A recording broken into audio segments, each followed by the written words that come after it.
তার কৃতকর্মের জন্য আর কোনোদিনও অনুতপ্ত হবে না। আমাদের এই এনসিপিতে আমরা তরুণদেরকে আইন প্রণয়নের ভূমিকায় দেখতে চাই, রাষ্ট্র পুনর্গঠনের ভূমিকায় দেখতে চাই।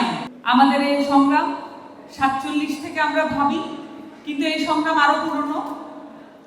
আমাদের এই সংগ্রাম 47 থেকে শুরু করে 52, 69, 71 এবং পরবর্তীতে আমরা দেখেছি 90 এবং 24-এর মধ্য দিয়ে আজকের দিনে এসে উপস্থিত হয়েছে।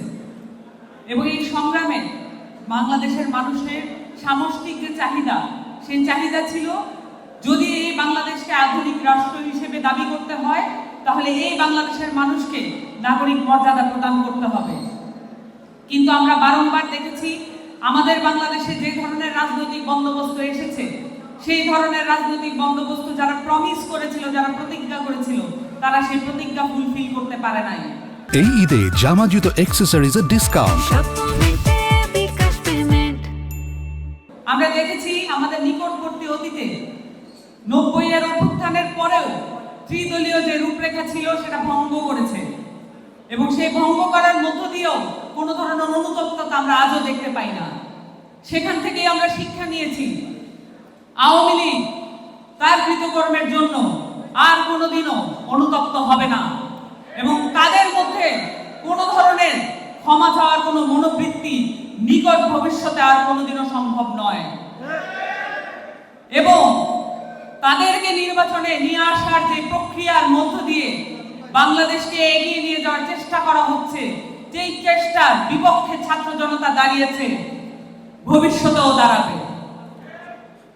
বাংলাদেশের এই অভ্যন্তরীণ যেই ধরনের যেই ষড়যন্ত্র আছে, যেই দেশি বিদেশি যে ষড়যন্ত্রের মধ্য দিয়ে বাংলাদেশকে সবসময় নিয়ে যাওয়া হয়, সেই বাংলাদেশকে মাথা উঁচু করে দাঁড়াতে হলে বাংলাদেশের ছাত্র জনতা যারা গণ অভ্যুত্থান ঘটিয়েছেন তাদেরকেই দায়িত্ব নিতে হবে। এখানে তরুণরা যে মহান দায়িত্ব পালন করেছেন, সকল দলের ক্যাডার বাহিনী হয়ে, সন্ত্রাসী বাহিনী হয়ে সেটা আর সম্ভব নয়। নতুন দলে আমাদের এই এনসিপিতে আমরা তরুণদেরকে আইন প্রণয়নের ভূমিকায় দেখতে চাই, রাষ্ট্র পুনর্গঠনের ভূমিকায় দেখতে চাই।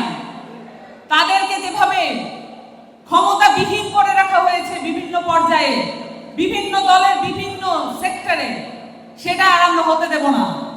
তরুণদেরকে সামনের সারিতে নিয়ে আসতে হবে, কারণ তরুণরাই একমাত্র মাঠে ঘাটে বন্দরে চা স্টলে ঘুরে বেড়ায়, এবং তারাই জানে এলাকার কি সমস্যা, যেগুলো ঠিক করতে হবে।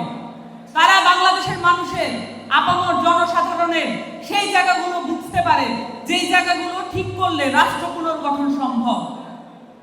আমরা রাষ্ট্র পুনর্গঠনে যে স্বপ্ন নিয়ে নেমেছি, গণ অভ্যুত্থানের স্পিরিট এখনো আমাদের মধ্যে আছে, কিন্তু আপনারা দেখতে পাবেন বিভিন্ন দলের মধ্যে শুধু নির্বাচনী স্পিরিট ঘুরে বেড়াচ্ছে।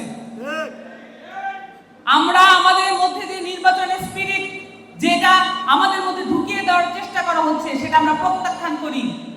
আমরা নির্বাচনে যাব, তবে গণপরিষদ নির্বাচনের মধ্য দিয়ে যাব।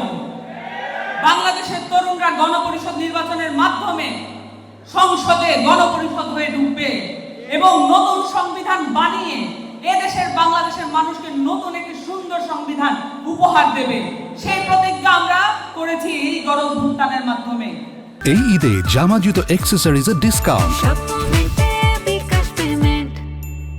আমাদেরকে বলা হয় কোন ধরনের এক দফার মধ্যে কোনো ফ্যাসিবাদী কাঠামোর বিলোপের কথা ছিল না, নতুন সংবিধানের কথা ছিল না, ডাহা মিথ্যা কথা বলা হচ্ছে।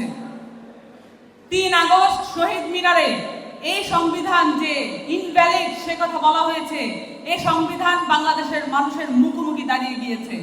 এই সংবিধানকে নতুন করে লেখার যে প্রতিজ্ঞা আমরা সেদিন গ্রহণ করেছিলাম, 3 আগস্ট এবং 5 আগস্টের প্রতিজ্ঞা আমরা ভুলে যেতে পারি না। আমাদের উপর শহীদের রক্তের দায় আছে এই নতুন সংবিধান প্রণয়ন করার, এই নতুন সংবিধান বাংলাদেশকে উপহার দেওয়ার, এবং আমরা সেই প্রতিজ্ঞা নিয়ে এগিয়ে যাচ্ছি। এনসিপি তরুণদের কথা বলবে। আপনারা জানেন আমরা 16 বছরকে ভোটারের বয়স করার কথা বলেছি। আপনারা সকলে মাঠে ঘাটে ময়দানে এটা ছড়িয়ে দিন যে আমরা তরুণদেরকে রাজনৈতিক এম্পাওয়ারমেন্টের কথা বলছি। আপনারা সকলে এনসিপির সাথে থাকবেন, আমাদের নতুন রাজনৈতিক বন্দোবস্তের সাথে থাকবেন।